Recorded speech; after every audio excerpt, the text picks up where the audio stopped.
Well, I'm going to do another segment on a branch line. This was the Southern Pacific McKittrick branch. Originally it was laid to McKittrick in 1893 to access the asphalt deposits and seeps out there, and eventually when the oil fields started booming, it certainly served the oil fields, and the oil fields are still booming. They don't really do any asphalt mining out there anymore, but this was the McKittrick branch, and it went a little bit past McKittrick to a place called Oleg, but that rail was pulled up to Buttonwillow in the mid-50s. The depot at McKittrick was closed and abandoned in 1955, and now the rails just go to Buttonwillow, and it's called the Buttonwillow branch. It is still in use by the San Joaquin Valley Railroad, and the San Joaquin Valley Railroad still operates their trains on the former Sunset branch that used to go to a place called Shale, which was north of Fellows, north of Taft. And I'll do a segment on that part of the rail line later. But right now we're going to concentrate on the McKittrick branch, so come along with me and we will check out some cool stuff. Well, I came back down a little ways from where I started a minute ago because I wanted to get right over there where all those little metal buildings are, the signal cabins.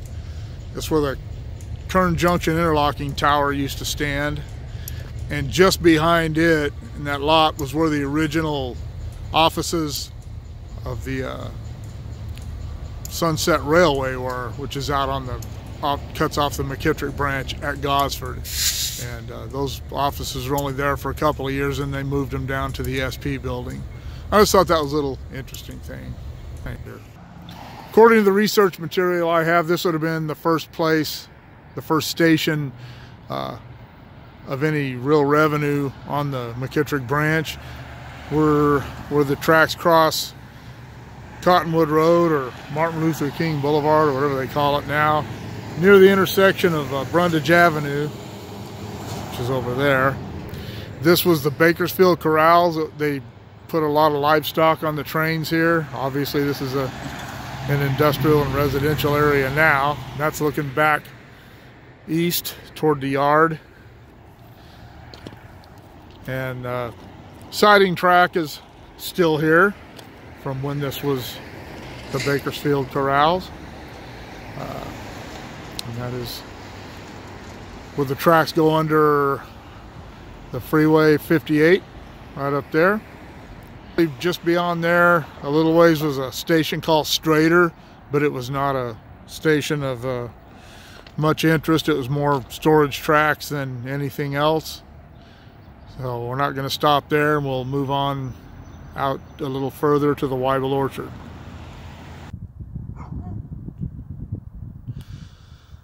Well, here we are at Weibel Orchard. This was probably, as far as being closer to Bakersfield or to Sumner, this was probably the busiest station on the line before you actually got out into the oil fields. There were corrals here. They did a lot of livestock, sheep and cattle, loading and unloading here. There were fruit packing plants, orchards, and also passenger service. There was never a depot here. There was a passenger station, but I never saw any pictures or any reference to there actually being any kind of a structure here. There was probably a little lean-to or something that passengers could wait in, but people worked out here, and they took the train from town out here. You have to remember that when this was built in 1893, none of this was here. This was all orchards and farmland. You can see Highway 99 over there. That wasn't here. None of this stuff was out here. This was pretty much out in the country. And for a lot of us today, I mean, commuters in cities take their light rails and stuff, but to think of actually getting on a train on a railroad system like Southern Pacific was back then, just to go 5 or 6 miles. That was quite a hike back then. So taking the train and paying 25 cents or something, whatever it was, to go out here was actually a pretty good deal. But anyway, this is the San Joaquin Valley. They're parked out here. They got their train stored on the old passing track out here. And there's some more cars stored up there. This passing track goes all the way up under Highway 99, which is up there a ways. But anyway, so this is Wyble Orchard, and we will head on out a little further. We're at the next important stop along the line. This is Gosford. Again, it's important to remember that none of this stuff was out here back then. The Walmart, the Sam's Club, and all that stuff's right over there. But anyway, Gosford was an important stop. There was a grain elevator here right up there by where that building on the right is. There was a 4-silo grain elevator there that had its own track. The remnants of that track where it went across the Gosford Road are still evident. For those of you who aren't from around here, that is Gosford Road up there, the crossing where the cars are going across there. But anyway, and that is, of course, looking east back towards Bakersfield. One of the other things that made this an important stop, or an important station, was that this is where the Sunset Railroad veered off of the McKittrick branch, and that's it going out there that way. That line went to out to Pentland Junction and to Maricopa and Taft, Fellows, and eventually the end of the line at Shale. I will be doing a segment on that Sunset Railway at a later date. But anyway, this is looking west out towards where this line eventually ends up. McKittrick's almost straight out ahead of us there. But they put these little, they're funny, they're little tiny signals. They're just as tall as our signals on the main lines, but they're just small. And none of this stuff was here when Southern Pacific still had this branch line. This was just a hand throw stop. I believe it had a spring switch on it, but it now has a remote control switch. It's an interlocking of some sort. I'm not, like I said, wasn't here when Southern Pacific was here. I don't know how they have this set up, but it looks like they have a key lock over there where the trainmen can get off their train, and if they're going to go out on the Sunset, looks like the switch is normally lined for the McKittrick. They open that box right there, and there's probably a button in there to throw this switch. And down at the other end, this was, you can see that signal down there. At the other end, gosh, at the other end of the interlocking, there's another signal and another switch down there that goes off onto the Sunset. And it was also a Y at one time where they turned engines around back in the day when they used to do that. That's not necessary anymore. I know they still use it, but it's not necessary because it's just as easy to push a train as it is to pull it, especially when they're short, as the SJVR trains generally are when they come out here. But anyway, this was Gosford, and we will move on up the line.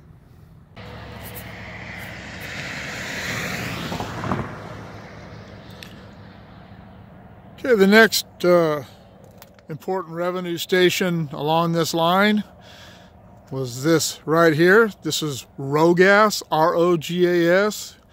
It stood for Richfield Oil and Gas. I don't know when this facility was put in. I believe it was put in the 40s or maybe the 50s. But it's been here for quite some time, and it's still an important source of revenue for San Joaquin Valley Railroad.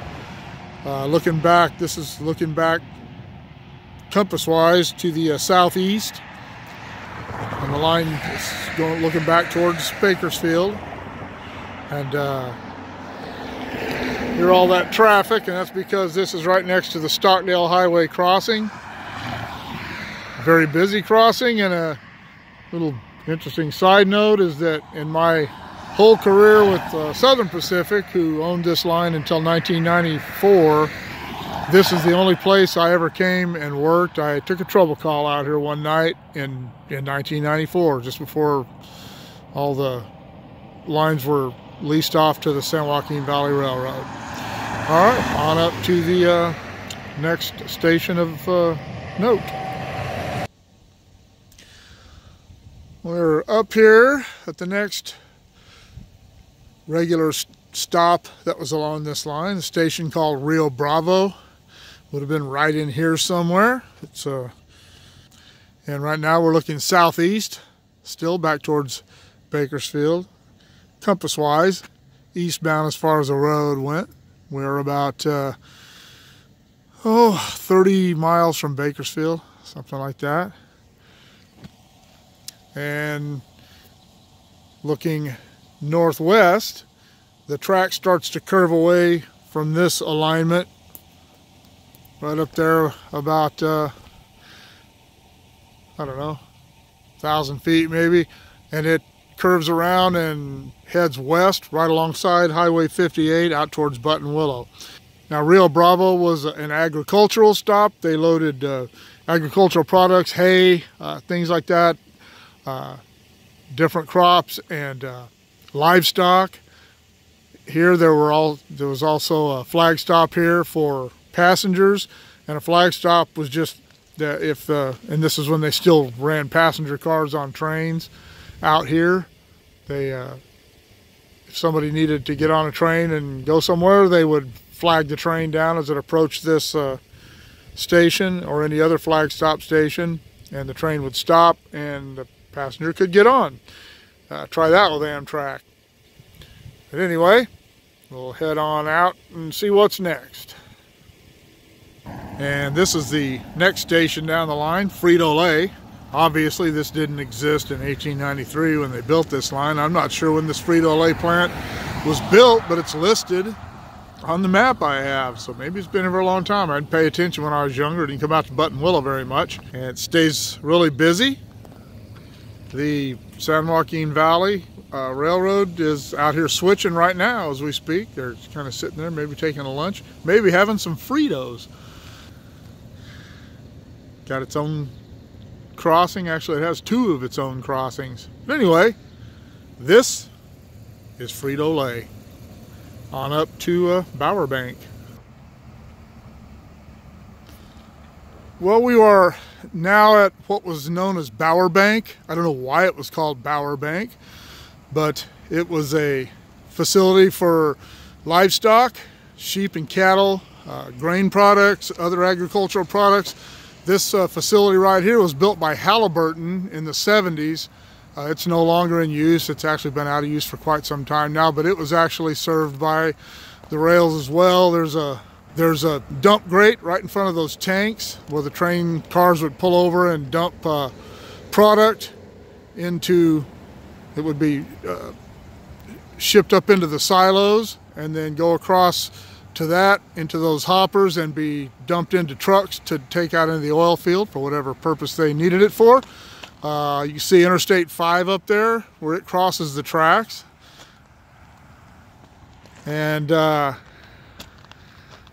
this facility here is relatively new. It's been built probably in the last, I don't know, it's probably been here for 10, 12, 15 years, if that. It's relatively modern, but it provides a good source of revenue for the SJVR. I'm not sure what they do there. It's a packing facility of some sort, probably agricultural. I've never been over there, never paid much attention. They got some cars stored here. This is looking west out towards Buttonwillow. And got a big scrap pile of ties there. Looks like they've done some work out here on this branch line. Anyway, we will head out that way towards Buttonwillow. Well, we're up the track away at place that was called Kilowatt, and the reason it was called Kilowatt It's because that big old substation there. I'm not sure when it was built, but I'm standing about where the switch went off the tracks here, and you can see the old roadbed going off to the left there. It crossed the road and took the materials in there to build all that. And I know that the tracks haven't gone across the road for a long time. The switch was still here up until a few years ago, but it was disconnected, and I've heard some stories that there's still tracks inside the plant stuff, but I don't know, not important. But anyway, that's looking east back towards Bakersfield,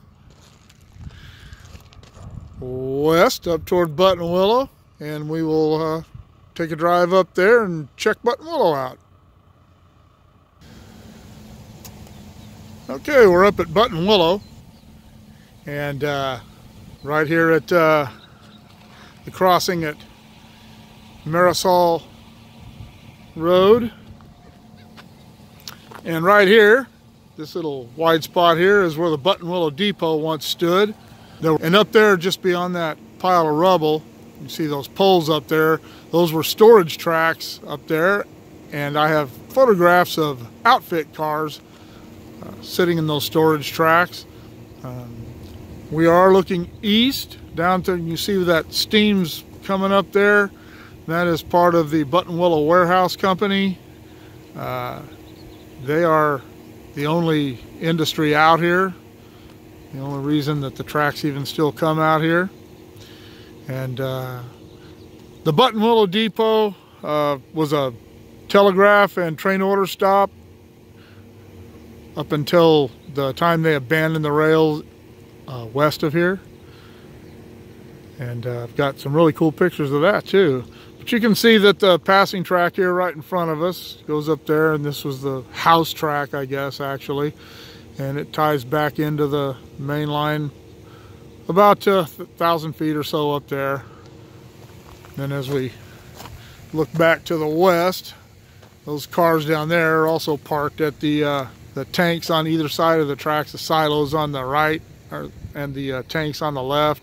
That building, that's all part of the Buttonwillow Warehouse Company as well. And just beyond those cars, as a matter of fact, right at the end of where those cars are parked is a barricade, so the cars can't be moved any further. And about a few hundred feet beyond that is actually where the tracks are pulled up to that point. And beyond that is just remnants of the roadbed. And we'll go on out and see what we can find of that. And here we are, we're just at the edge of town at Buttonwillow. You can see up there where the cars are parked. You can still see the ties here on the roadbed going out, some rail there, and that dirt berm down there is the end of the rails. Beyond that, there's nothing between here and the end of the line at Oleg. It's all gone. Anyway, that is the end of the line at Buttonwillow. Little sidetrack here off the line. That's Buttonwillow up there. The railroad runs across this street to just right out there and stops.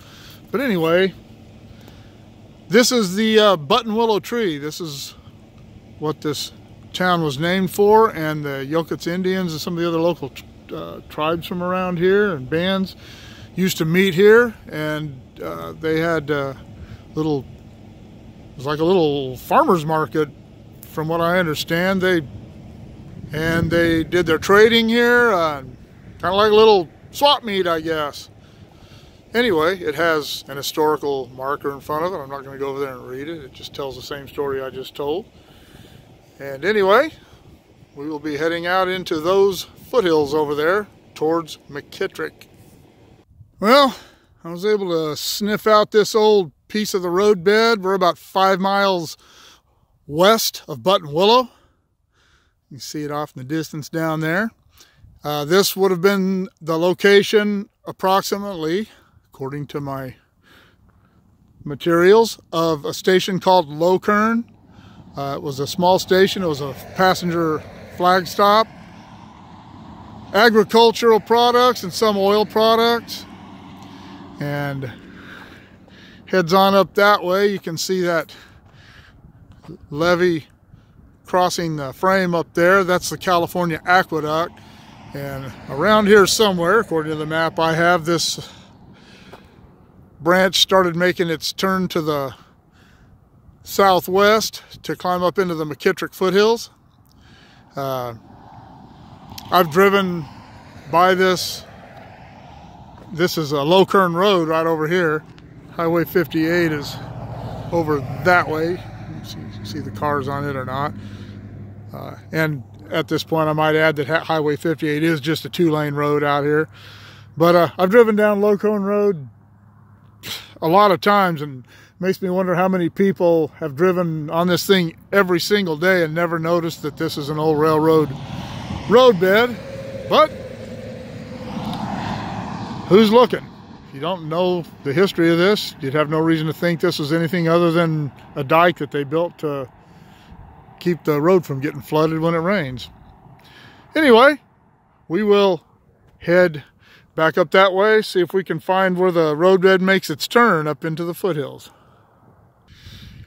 Well, we're up here about 3/4 of a mile past where we just were. That's the looking west back at the aqueduct on the roadbed here, and as you can see, this is where it starts making its turn to the southwest.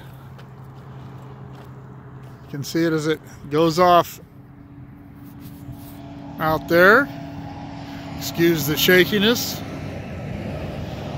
but that's where it heads up, just this side of those towers there, and on up into the McKittrick foothills where it begins its climb in earnest. I drove over to Highway 58, see if I could catch where it crossed that, and I have found this piece of roadbed. This is looking northeast. You can see where it curves around to the left out there. That white colored mark out there is the aqueduct. Over there is where it crossed Low Kern Road, where we were earlier. Wow, this is really a significant climb. I only keep saying that, but it really was. And this is where it crossed Highway 58. You can see it curves off to the right. We're kind of in the middle of the curve here, and it goes off to the, it's about center frame there. Winds up in, it's got to go through that draw. There's a draw right up there on the left side of the foothills. It's got to be where it goes. And I don't know when Highway 58 or Low Kern Road were built. Again, we're on Highway 58. This is looking back down towards Buttonwillow. And again, I don't know when Highway 58 was built. I don't know when Low Kern Road was built, but these tracks would have crossed 58 twice and Low Kern once. They were still in place into the late 50s, maybe even the early 60s. I'm not sure exactly when the rails were pulled up, but probably some people around Bakersfield who are around back then that might know. If so, leave a comment below and I'd appreciate that. All right. On up to the McKittrick foothills, see if we can pick up the scent up there. When I left Low Kern, there was no more evidence of the old roadbed than there was between Buttonwillow and Low Kern. And I was beginning to wonder if I would find any of it, but I did find an open gate along Highway 58 out into the oil fields, and I came in here, and lo and behold, I drove about a mile off the road, and here is the old roadbed. And this is looking northeast back towards Low Kern. And according to the map I have, this would be about where a station called Warmalita was. And that is looking southwest off towards McKittrick. You can see up there just a little ways where the roadbed starts to curve off to the left. And according to the map I have, that's about where the little curves were where Warmalita was. And also according to the map, the railroad entered McKittrick from the east. McKittrick's just on the other side of those little hills over there. And This looks like it kind of snakes around those hills, and so we will drive into McKittrick and see if we can find where it came into town and where the old depot might have been. Well, I'm just getting pretty doggone impressed with my ability to sniff out these old roadbeds. This is looking northeast again. The last place that I shot from was down this canyon off to the left. You can see the fill out there curving off to the left down that draw. And then this way,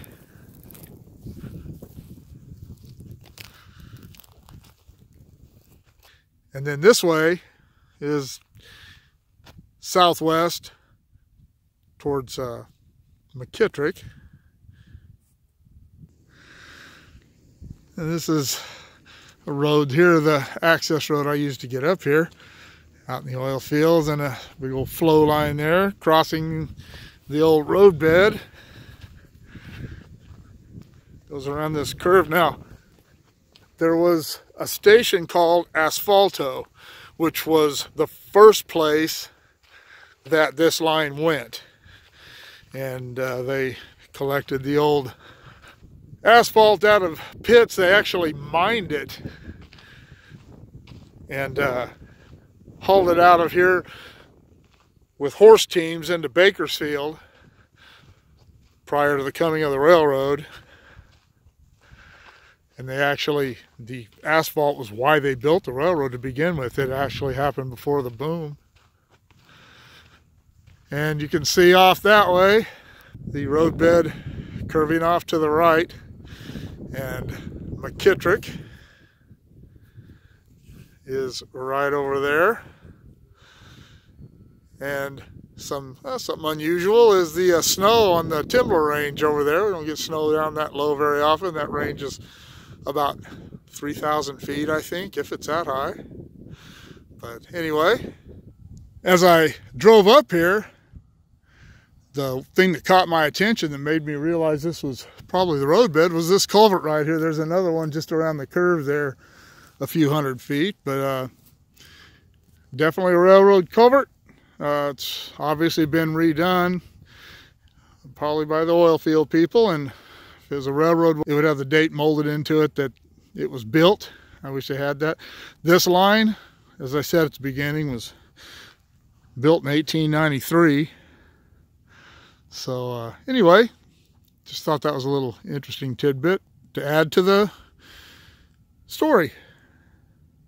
A little further in towards McKittrick, and you can see the remnants of the roadbed over there curving away to the left. There was a trestle here at one time. You can see the blocks right there that they used for the buttresses, and over there is what's left of one of the piles for it. I thought maybe before I said anything I'd make sure it just wasn't an old pole line, but there aren't any other poles around here. And looking back towards McKittrick, you can see the roadbed there leading into those pumping units. And it stops there, and I'm going to go see if I can pick it up somewhere around McKittrick. I'm in McKittrick, looking back towards Bakersfield, kind of east, and I was able to sniff out some more of this old roadbed.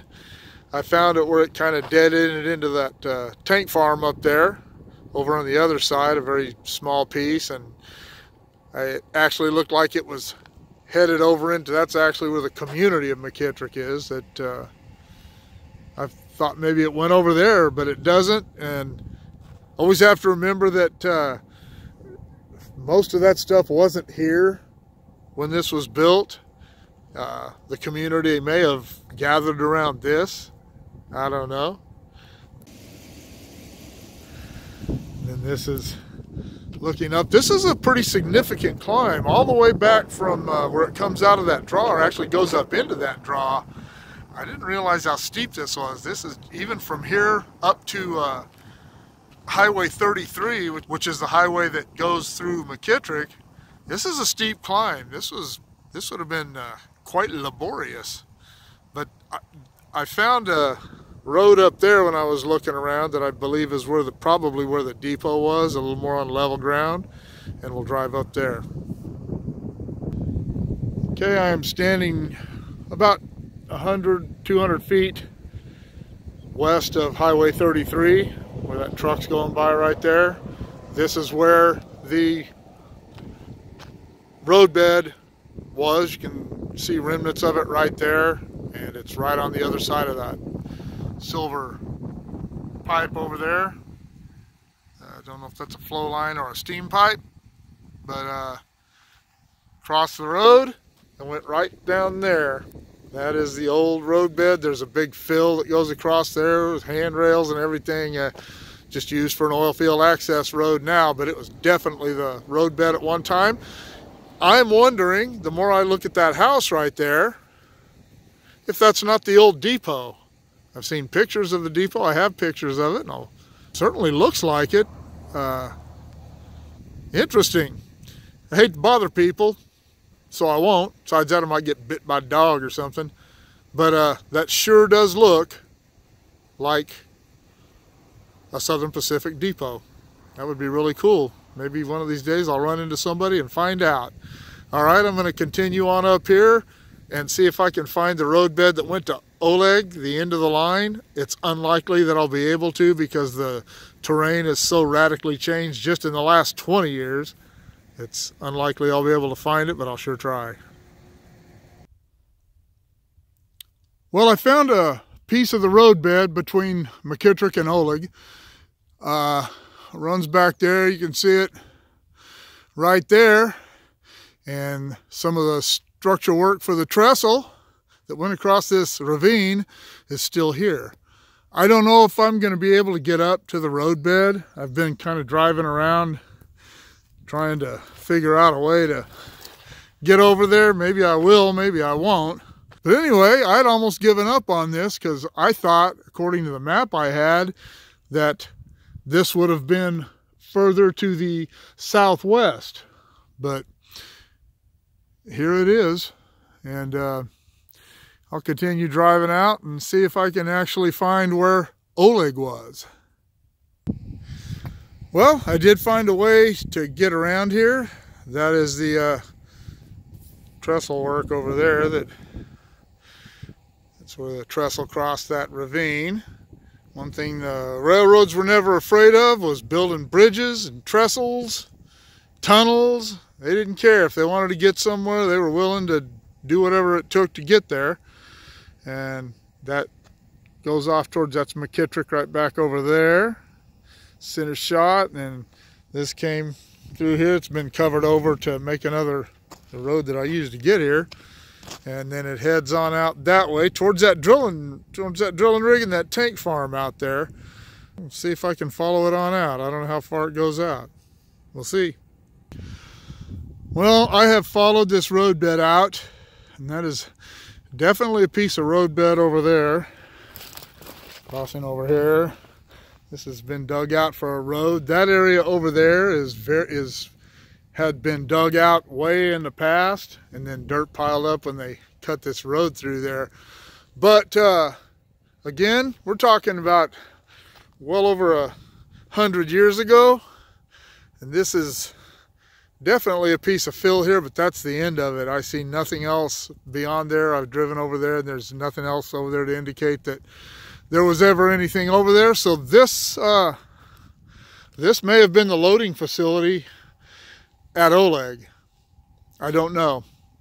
I know that this area over there by where those tanks are, I know that is called Oleg. It's the Oleg lease, but it doesn't appear that the tracks went over there. That's a pretty steep hill to climb just to go another quarter of a mile. Well, this is definitely the end of the line of the McKittrick branch. It goes no further. I'm glad I found it. It was worth the time and the effort and the driving around and the beating through the bushes and beat up old dirt roads. And I hope you enjoyed the ride along with me. Hope you enjoyed the history, even though there isn't a lot of buildings or any structures left. The roadbed, just finding the roadbed, I thought was cool. I hope you did too. If you have any questions or comments about the McKittrick branch or any ideas about any other things you'd like to see, please let me know in the comments. Thanks for coming along with me. We'll see everybody later.